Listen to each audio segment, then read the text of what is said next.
First contact fallout. The first sign that something was wrong came not as a dramatic explosion or worldwide broadcast, but as a subtle disruption in deep space monitoring equipment at observatories across the globe. At the Arecibo facility in Puerto Rico, Dr. Elena Reyes stared at her readings with growing confusion. The background radiation patterns from the Kuiper belt had shifted in ways that defied natural explanation. "Are you seeing this?" she asked her colleague, Dr. James Chen, who was already frantically typing commands into his terminal. "I'm seeing it, but I'm not believing it," he replied. "The gravitational signatures suggest at least 67 massive objects that just appeared. No approach trajectory. They just materialized at the edge of our solar system." Within hours, every major astronomical facility on Earth had confirmed the readings. Something had arrived in our solar system, and whatever it was, it hadn't bothered with the conventional laws of physics to get here. 3 days later, the objects began moving toward Earth.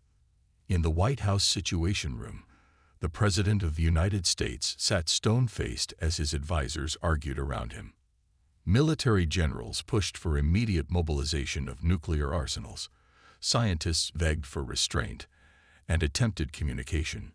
Intelligence officers confessed complete ignorance. None of Earth's spy networks had detected any hint this was coming. "Madam President," the Secretary of Defense said, "we need to make a decision. These objects will reach Earth orbit in less than 36 hours. President Caroline Wu had been elected on a platform of domestic economic reform, not extraterrestrial crisis management. Yet here she was, potentially facing the most consequential moment in human history. "What options do we realistically have?" she asked quietly. The room fell silent. It was NASA Administrator Dr. Quaimosai who finally spoke. "We have the Artemis orbital platform. It's our most advanced space station, with observational equipment that might give us better readings. And," he hesitated, "we have the Helios protocol." Several military officials shifted uncomfortably in their seats. The Helios protocol was a theoretical defensive measure, never tested, designed to create a concentrated electromagnetic pulse that could potentially disable advanced electronics throughout near-Earth orbit.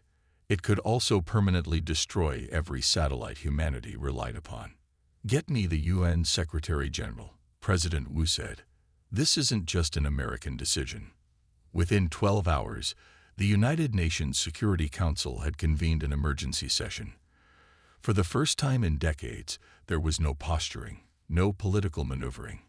Russia, China, the European Union, and the United States found themselves in perfect alignment. Humanity faced an existential unknown.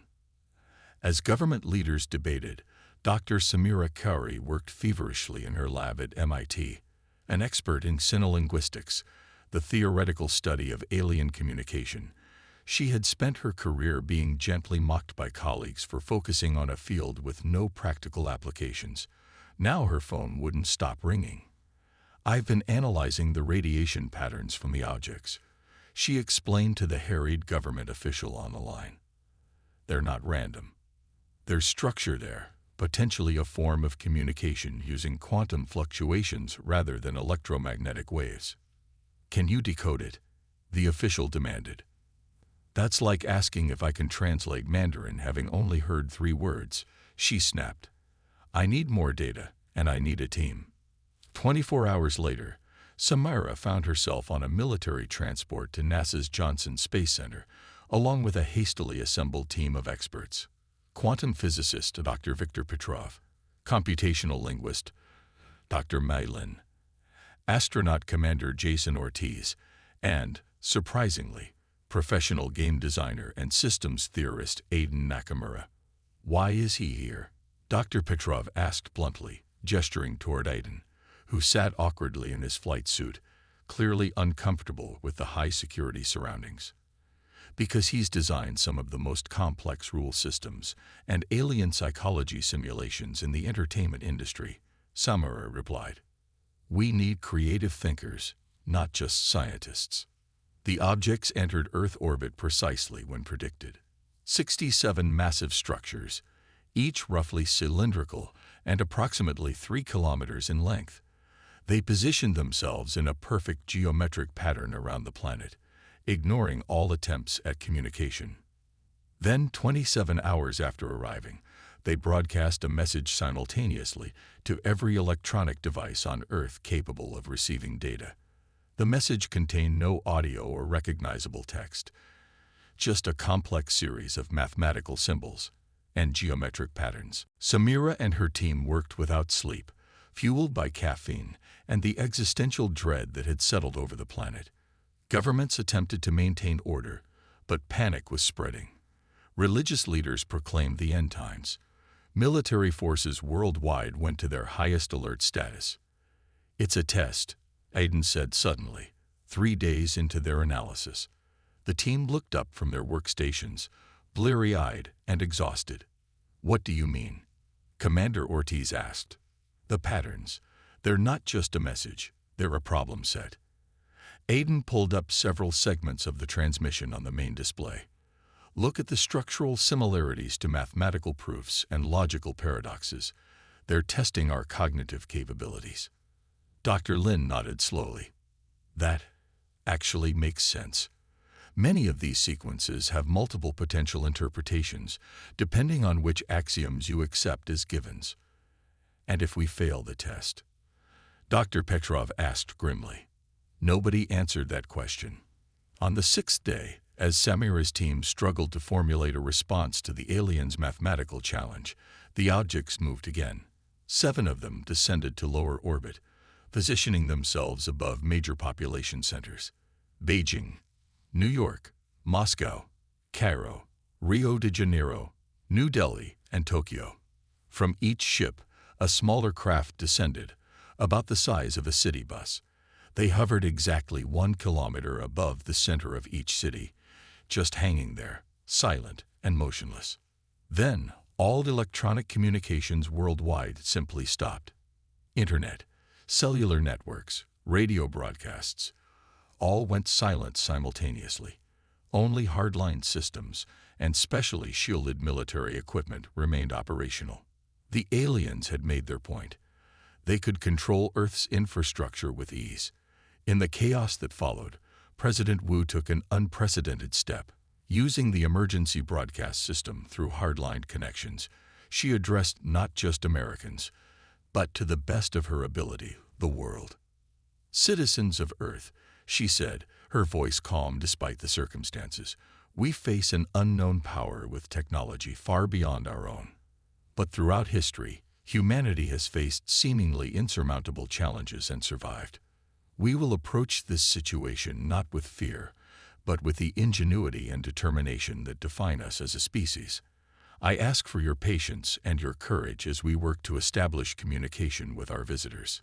Behind the scenes, however, military options were being prepared. The Helios Protocol was readied for deployment, despite scientists' warnings that it might provoke the aliens rather than disable them. At Johnson Space Center, Samira's team had a breakthrough. Working with Aiden's theory that the transmission was a test, they identified what appeared to be logical inconsistencies in the mathematical sequences, problems that had no solution within conventional mathematical frameworks. "They're not just testing our intelligence," Samira realized. "They're testing our approach to problem solving." "What do you mean?" Commander Ortiz asked. "These problems can't be solved with pure logic. They require creative leaps, intuitive connections." She turned to Aiden. "They require the kind of thinking you use in game design." Aiden nodded slowly. "These aren't just math problems. They're puzzles that test whether we can think outside established systems." As they worked to formulate a response that would demonstrate humanity's unique approach to problem solving, intelligence came in from around the world. The hovering alien craft had begun emitting a low-frequency signal that appeared to be affecting human neural activity. People near the craft reported strange dreams, intrusive thoughts, and, in some cases, seemingly enhanced cognitive abilities. Then, 12 days after their arrival, the aliens finally communicated in a more direct manner. A message was transmitted to all functioning electronic systems worldwide. Humanity has been observed for 12,000 of your years. Your technological development has been noted. Your response to our arrival has been evaluated. You have failed the initial assessment. Preparation for integration will commence. No explanation of what integration meant was provided. In a secure bunker beneath the Rocky Mountains, President Wu met with Samira's team, now expanded to include representatives from every major scientific power on Earth. What does integration mean? The president asked bluntly. Based on their technological capabilities and approach, I believe they see us as a primitive species to be managed, rather than equal beings to communicate with, Samira replied. Integration likely means some form of control or limitation of our development. They're treating us like children, Aiden added, or like animals in a nature preserve who've started to cause problems. Partially, Samira confirmed. And with Mr. Nakamura's insights, we believe we understand what they're truly measuring, not just our technological capability, but our creative problem-solving approach. And we have a plan, Aiden continued, but it's unorthodox. It will require coordinated action from scientific facilities worldwide. And, he hesitated, it involves revealing certain technological capabilities we've been developing in secret. What capabilities? President Wu asked. Dr. Petrov cleared his throat. Quantum communication systems that operate outside conventional electromagnetic spectra. Technologies that the aliens, despite their advanced capabilities, might not have developed, because their evolution and thought processes followed different paths than ours. You're suggesting we show them that humans think differently than they do, the president summarized. Exactly, Samira said. We don't need to match their power. We need to surprise them with our adaptability and creativity. As the meeting concluded, unseen by anyone on Earth, a massive energy surge emanated from one of the alien ships. The countdown to humanity's response had begun. The human response. They've started, Commander Ortiz announced grimly, pointing to satellite imagery showing unusual energy patterns emanating from the alien vessels. Whatever integration means, it's beginning. Inside a hastily repurposed hangar at Johnson Space Center, Samira's team had assembled what looked like a chaotic collection of equipment. Quantum computers linked to experimental neural interfaces, holographic projectors modified with technology that shouldn't officially exist, and at the center, a crystalline structure that hummed with an energy that made the air itself feel charged. The quantum entanglement network is online, Dr. Petrov reported. We've linked with facilities in Beijing, Bangalore, Geneva, and Cape Town. This was humanity's secret advantage. For 15 years, scientists worldwide had been quietly developing communication systems that operated through quantum entanglement, instantaneous connections that weren't limited by the speed of light or conventional electromagnetic interference. The technology was experimental, unstable, and officially didn't exist in any government's public records. Are you sure this will work? President Wu asked over a secure line from the underground command center. No, Samira admitted. But it's the only option that doesn't involve either surrender or futile military action. The plan was audacious. Using the quantum network, they would broadcast a response to the aliens' mathematical challenge, but not as a simple answer. Instead, they would demonstrate human creativity by reformulating the problem itself, showing that humanity could think beyond the constraints of established systems. Neural interface is active, Dr. Lin reported. Aiden, you're connected. Aiden sat in what looked like a modified medical chair, electrodes attached to his temples. As a game designer, he had the unique ability to visualize and manipulate complex rule systems, to see the patterns within patterns.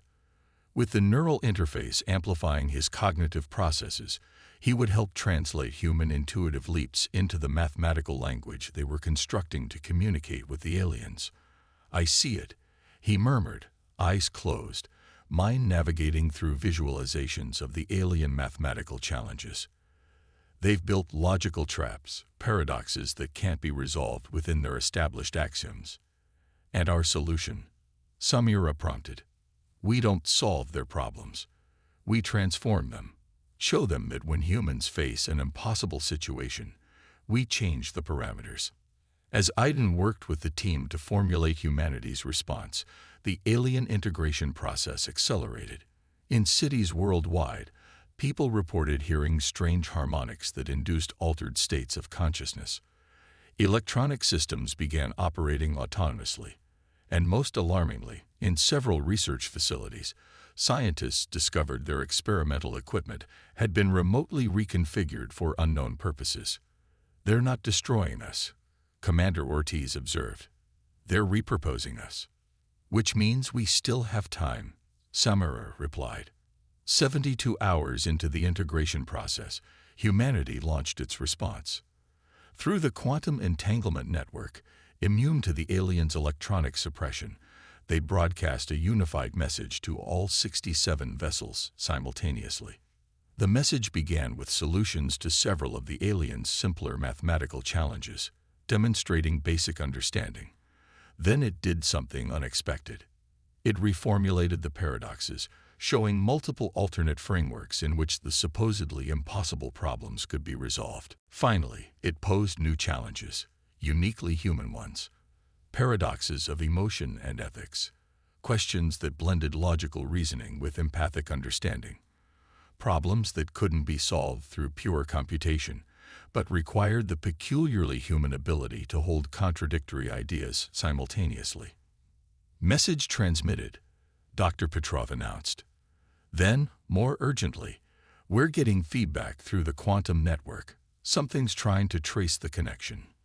The crystalline structure at the center of their makeshift laboratory began vibrating at increasing frequency. The neural interface connected to Aiden started overheating. "They're responding," Aiden gasped, his mind still linked to the system. "But not with math. With concepts, ideas I can't quite." He suddenly stiffened in the chair, his face contorted in pain. "Disconnect him," Samira shouted. "I can't," Dr. Lind replied frantically. "The system won't release." The aliens had traced their quantum communication and were now using it as a direct neural link to Aiden's mind. Through him, they were attempting to understand the human approach to their challenge. "They're curious," Aiden managed to say, sweat pouring down his face. "They've never encountered a species that thinks like we do."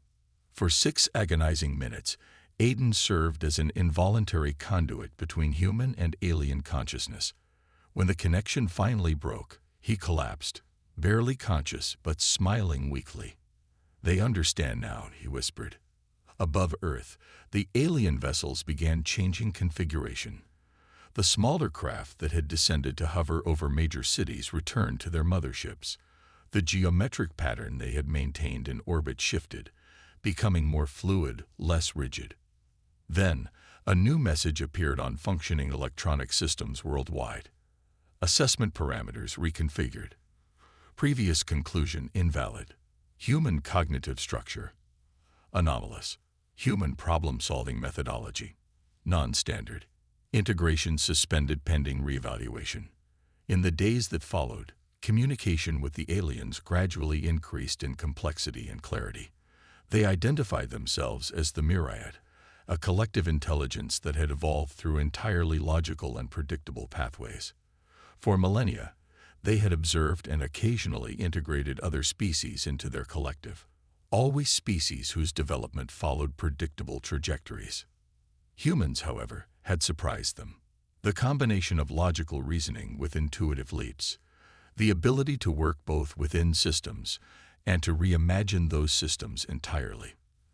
The peculiarly human talent for finding unconventional solutions to seemingly impossible problems. "They've been around for millions of years," Samira explained to President Wu and assembled world leaders, "but they've never encountered a species that evolved the way we did. Through constant adaptation to rapidly changing environments, through social cooperation that required both logic and empathy." "And now?" President Wu asked. "Now they're fascinated. They want to learn from us as much as we want to learn from them." 2 weeks after humanity's quantum response, the myriad vessels reconfigured themselves once more. Most departed Earth orbit, returning to the edge of the solar system. 7 remained, now positioned in a loose, non-threatening formation. A final message was broadcast worldwide. The Galactic Myriad acknowledges humanity's unique cognitive structure. Exchange protocols initiated. Diplomatic interfaces will establish at designated coordinates. Humanity's path diverges from standard development metrics. This anomaly presents opportunity for mutual advancement. In simpler terms, humans had earned the right not to be controlled, but to be partners. At Johnson Space Center, the expanded international team celebrated cautiously. The immediate threat had passed, but greater challenges lay ahead. Humanity would now need to unify as never before to prepare for diplomatic relations with an intelligence vastly different from our own. "You know what's funny?" Aiden said to Samira as they watched news reports of celebrations breaking out across the globe. "They came here thinking they were the advanced ones, with all their technological power and logical perfection." "And?" Samira prompted. "And they never expected that our primitive capacity for illogical leaps would be the one thing they couldn't comprehend, the one thing they needed to learn. And they never expected that our primitive capacity for illogical leaps would be the one thing they couldn't comprehend, the one thing they needed to learn." 6 months later, the first human diplomatic delegation prepared to board a shuttle that would take them to the Myriad interface vessel in Earth orbit.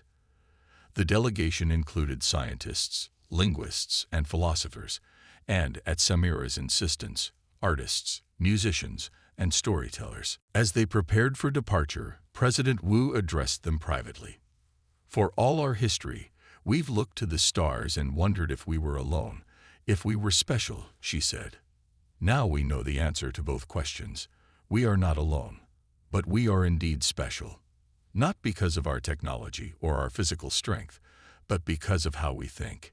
Humanity's greatest power has always been our ability to imagine what does not yet exist, and then make it real. That is what you carry with you today. Not just the knowledge in your minds, but the uniquely human way in which you use that knowledge." As the shuttle lifted off, carrying humanity's first ambassadors to the stars, news broadcasts worldwide shared the same headline: "Earth was caught off guard. But what humans did next shook the galaxy." The story of humanity's place in the cosmos was just beginning.